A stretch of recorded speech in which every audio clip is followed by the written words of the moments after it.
In solo leveling, after Sung Drippy Woo locked in saying he wasn't gonna play around anymore, he resurrected the defeated High Orcs, shocking the dungeon boss, questioning why his warriors turned into the undead. Drippy Woo responded saying that many of his warriors were still alive, but they too will soon become one with his shadow. And while pointing at the big boy himself, he said that ultimately he would be as well.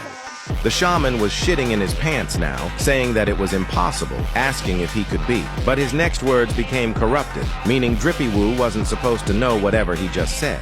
The High Orcs that were left alive and the Shadow Army broke out into an all-out war.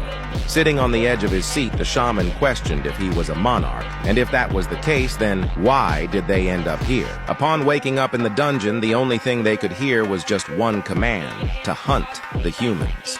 But they didn't need a reason since they were just following orders, finally standing up from his throne, telling his guards to go slaughter him and bring him his corpse. This made Drippy Woo smile, asking if the generals were finally joining the battle.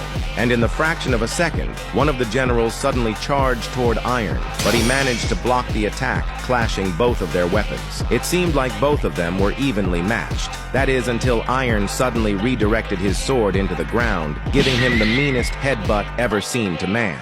That must have hurt like hell, but Iron wasn't done, as he then axed the general's head into the ground with immeasurable strength. At the other side of the arena, two of the other generals went straight for Igris. Igris managed to block the first attack as he maneuvered over the other general's strike, sticking his sword into the ground.